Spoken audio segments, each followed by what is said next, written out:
অভিভাবকের কারণেই আপনি সিরাতুল মুস্তাকিমের পথে চলবেন, অথবা অভিভাবকের কারণেই আপনি পথভ্রষ্টতা পথে আপনি চলবেন। অর্থাৎ অভিভাবক যে ধরনের হবে সেই পথে আপনি পরিচালিত হবেন। অতএব আপনার অভিভাবক কেমন হওয়া দরকার? যেই অভিভাবক আমাকে সঠিক পথে পরিচালিত করবে, যেই অভিভাবক আমাকে আলোর পথ দেখাবে, যেই অভিভাবক আমাকে দুনিয়ার কল্যাণকামী পথের দিকে অগ্রসর করবে, যেই অভিভাবক আমাকে আখিরাতের পথে অগ্রসর করাবে, এমন অভিভাবক আমাদের দরকার। কথা বলেন, এমন অভিভাবক দরকার না আমাদের? আজকে আমরা সেই বিষয়ে কথা বলবো, কেমন অভিভাবক আমাদের দরকার। আল্লাহ সুবহানাহু ওয়া তাআলা অভিভাবকদের ব্যাপারেও কিছু গুরুত্বপূর্ণ কথা বলেছেন। কুল্লুকুম রাইন, আল্লাহ পাক বলেন প্রত্যেক অভিভাবক হলো রাখাল, প্রত্যেক অভিভাবক হলো দায়িত্বশীল, তার দায়িত্বরত কাজ যা যা আছে সেই অনুপাত করবে। আর প্রত্যেক অভিভাবককেই আল্লাহ পাকের কাছে জবাবদিহিতা করতে হবে। আমরা কিন্তু প্রত্যেকেই রাখাল, কেউ হয় সমাজের রাখাল, নতুবা পরিবারের রাখাল, কেউ বা দেশের রাখাল। আল্লাহ পাক বলেন প্রত্যেক রাখাল, প্রত্যেক অভিভাবককেই কিয়ামতের ময়দানে আল্লাহর কাছে জবাবদিহিতা করতে হবে। এখন আমরা যারা সাধারণ মানুষ আছি, আমাদের করণীয় কি অভিভাবকদের বিষয়ে? অভিভাবক কিভাবে আমরা চিহ্নিত করব? এ ব্যাপারে আসুন আল্লাহ সুবহানাহু ওয়া তাআলা কোরআনুল কারীমের সূরা আলে ইমরানের গুরুত্বপূর্ণ কথা উল্লেখ করেছেন। আল্লাহ পাক বলেন লা ইয়াত্তাখিযিল মুমিনুনাল কাফিরিনা আউলিয়া মিন দুনিল মুমিনিন ওয়া মান ইয়াফআল যালিকা ফালাইসা মিনাল্লাহি ফি শাইইন ইল্লা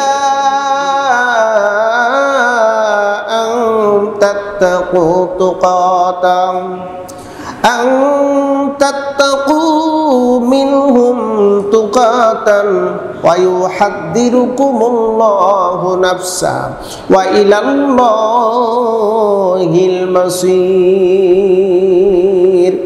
আল্লাহ পাক রব্বুল আলামিন বলেন লা ইয়াত্তাখিযুল মুমিনুনাল কাফিরিন, মুমিনের কখনো উচিত হবে না কাফের অভিভাবক, মুমিন কখনোই অভিভাবক হিসেবে গ্রহণ করবে। লা ইয়াত্তাখিযুল মুমিনুনাল কাফিরিনা আউলিয়া, মুমিন কখনো কাফের অভিভাবক গ্রহণ করবে না। মুমিন কখনো যেন কাফের অভিভাবক যেন গ্রহণ না করে। ওয়া মান ইয়াফআল মিন দুনিল মুমিনিন, মুমিন ব্যতীত কোনো কাফেরকে অভিভাবক হিসেবে গ্রহণ করবে না মুমিন। এটা হলো মুমিনের প্রথম কথা। মুমিনকে আল্লাহ পাক বললেন খবরদার, মুমিন ব্যতীত কোনো কাফেরকে অভিভাবক হিসেবে মানবে না। ওয়া মান ইয়াফআল যালিকা ফালাইসা মিনাল্লাহি ফি শাইইন, আর যদি কোনো ব্যক্তি এমন কাজ করে, ওয়া মান ইয়াফআল, যদি করে ফেলে কোনো ব্যক্তি যালিকা, অর্থাৎ কাফেরকে অভিভাবক হিসেবে গ্রহণ করেন, ফালাইসা মিনাল্লাহি ফি শাইইন, আল্লাহর পক্ষ থেকে কোনো কিছুই করা হবে না। কোন কারণে? অভিভাবক কাফেরকে বাহ্যিকভাবে গ্রহণ করা যাবে যদি জুলুমের শিকার হয়, এমনটা যদি আশঙ্কা হয়। আমি কাফেরকে অভিভাবক মানলাম না, কিন্তু দেখা গেল না মানার কারণে আমার উপর জুলুম আসতে পারে, সেক্ষেত্রে আপনাকে একটু শিথিলতা দেওয়া হয়েছে। বরং আল্লাহ পাক বললেন হ্যাঁ, তুমি সমসাময়িকের জন্য কাফেরকে অভিভাবক মানতে পারবে বাহ্যিকভাবে, গভীরভাবে নয়। ইল্লা আন তাত্তাকু মিনহুম তুকাতা, অতঃপর তুমি তোমার রবের বিষয়ে ভয় রাখো। ওয়া ইউহাদ্দিরুকুমুল্লাহু নাফসান ওয়া ইলাল্লাহিল মাসির, রবকে ভয় করো, সেই অনুপাতে কাফেরকে অভিভাবক নয়, বাহ্যিকভাবে তার শুধু এতটুকু অনুকরণ করবে, এতটুকু অনুসরণ করবে যতটুকু করলে তার সন্তুষ্ট হয়, তোমার উপর জুলুমও হয় না, এতটুকু করো। প্রক্ষান্তরে তুমি যদি তাকে গভীরভাবে যদি মেনে নাও রে বান্দা, তাহলে শুনে রাখো তোমার রব বলতেছি তোমার ব্যাপারে কোনো তোয়াক্কা করবে না, তোমাকে পবিত্র করবে না, গুণমুক্ত করবে না, তোমার জন্য কঠিন পীড়াদায়ক শাস্তির ব্যবস্থা করা হয়েছে। আল্লাহ পাক বলেন, বান্দা তুমি তোমার মন যতটুকু, তোমার মনের ভিতরে যতটুকু ঈমান আর তাকওয়া আছে, আর তোমার মনের ভিতরে কতটুকু শয়তানি আছে, কতটুকু মন্দ আছে, কেউ যদি না জানে, জানেন একমাত্র আল্লাহ। জানেন কি? আল্লাহ কিন্তু জানেন। তুমি কাফেরকে অভিভাবক হিসেবে মানবে, এটা কেমন ভাবে মানলে? গভীর ভাবে নাকি বাহ্যিক ভাবে? তাকে দেখানোর উদ্দেশ্যে। এটার খবর কেউ যদি না জানে, আল্লাহ কিন্তু জানে। নবী আপনি বলে দিন, কুল ইন তুখফু মা ফি সুদুরিকুম আও তুবদুহু ইয়া'লামুহুল্লাহ ওয়া ইয়া'লামু মা ফিস সামাওয়াতি ওয়া মা ফিল আরদ। আল্লাহ পাক বলে, বান্দা ও নবী আপনি বলুন, ইন তুখফু যদি গোপন করো, ফি মা ফি সুদুরিকুম তোমার অন্তরের ভিতরে, তোমাদের অন্তরের ভিতরে যদি গোপন করো, সুদুরিকুম অর্থাৎ তোমাদের অন্তরের ভিতরে যদি গোপন করো। কি গোপন করলে? অর্থাৎ আমার মনের ভিতরে কি আছে এটা আমি কাউকে প্রকাশ করলাম না, কাউকে বললাম না, আমার মনের ভিতরে জল্পনা কল্পনা আমি করলাম। মা ফি সুদুরিকুম তোমার মনের ভিতরে যদি গোপন করে রাখো, তুখফু মা ফি সুদুরিকুম।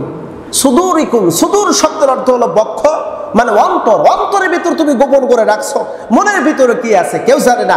নবী আপনি বলে দিন, তোমার অন্তরের ভিতর যদি গোপন করে রাখো, আও তুবদুহু অথবা সেটা যদি তুমি প্রকাশ করো, ইয়া'লামুহুল্লাহ এ সম্পর্কে আল্লাহ অবগত আছে। অবগত আছেন কে?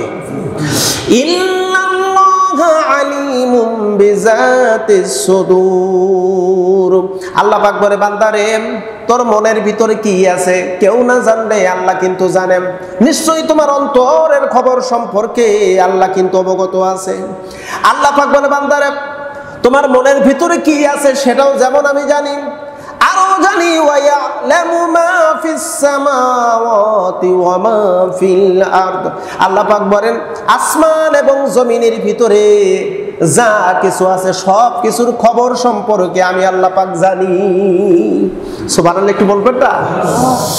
আল্লাহ পাক বলেন, ওই আসমানের উপরে কি আছে, আসমানের ভিতরে কি আছে, শুধু তাই নয়, জমিনের ভিতরে কোথায় কি আছে সবগুলো খবর আমার কাছে আছে, আমি সব কিছু জানি। আল্লাহ পাক বলেন, ইন্নাল্লাহা লাতীফুন খাবীর। আল্লাহ হলেন সূক্ষ্ম দৃষ্টি করনেওয়ালা, সূক্ষ্ম দৃষ্টি খবর করনেওয়ালা। আল্লাহ এত সূক্ষ্ম দৃষ্টি খবর রাখেন। আল্লাহ পাক বলেন, পৃথিবীর গহীন, সমুদ্রের গহীন, সমুদ্রের নিচে যদি সামান্য এক জাররা পরিমাণ যদি কোনো কিছু পড়ে থাকে, ইয়াতি বিহাল্লাহ ওটাও আল্লাহ তোলার সক্ষম রাখেন। অর্থাৎ বান্দারে তোমার মনের ভিতরে অথবা প্রকাশ্যে তুমি যা কিছু করো না কেন সবগুলোর খবর আল্লাহ পাক জানেন। ইয়াউমা তাজিদু কুল্লু নাফসিম মা আমিলাত, কুল্লু নাফসিম মা আমিলাত মিন খায়রিন মুহদারাম ওয়া মা আমিলাত মিন সুইন তাওয়াদ্দু লাও আন্না বাইনাহা ওয়া বাইনাহু আমাদাম বাঈদা। আল্লাহ পাক বলে, ও নবী আপনি তাদেরকে সবকিছু জানায় দেন। এই যে পৃথিবীর পার্থিব জগতে যা কিছু করতেছে এই সব কিছুর খবর আমার কাছে আছে, আমি সবগুলো সংরক্ষণ করে রেখে দিয়েছি। ইতিপূর্বে আল্লাহ পাক বলেন, আল্লাহু আলা কুল্লি শাইইন কাদির। সার্বভৌমত্বের মালিক একমাত্র কিন্তু আল্লাহ। জরবুল মালিককে, সার্বভৌমত্বের মালিক হলো আল্লাহ, সকল শক্তির মালিক হলো আল্লাহ। দুঃখজনক হলেও আমাদের মাঝে কয়েকদিন পর, 6 মাস হোক আর 1 বছর পর হোক আর 1.5 বছর 2 বছর পর হোক, আমাদের কাছে আসবে আর বলবে সকল শক্তির উৎস হলো জনগণ। এই কথাগুলো যারা বলবে বুঝতে হবে ওরা কেন এই কথাগুলো বলতেছে। ওরা বলতেছে আপনাদেরকে উৎসাহ দিচ্ছে, আপনারা জনগণ, আপনাদের হাতে ক্ষমতা। নাউজুবিল্লাহ, ক্ষমতার মালিক একমাত্র কে বলুন তো? এটা জবান খুলে বল, মালিক কে? আল্লাহ। ওরা বলতেছে আপনাদের হাতে ক্ষমতা, অর্থাৎ আপনাদেরকে একটু উৎসাহ উদ্দীপনা দিচ্ছে, আপনাদেরকে বাহবা দিচ্ছে। দেওয়ার উদ্দেশ্য হলো আপনি বাতিলের পক্ষে সাপোর্ট করেন, আমাদের একটু ক্ষমতায় বসান, চেয়ারে বসান। খবরদার, মাথায় এই কথা মনে রাখবেন সব সময়, আপনি এমন অভিভাবককে নিবেন না যে অভিভাবক কোরআন সুন্নাহ বিরোধী কথা বলেন। গতকাল একটি টক শো দেখলাম,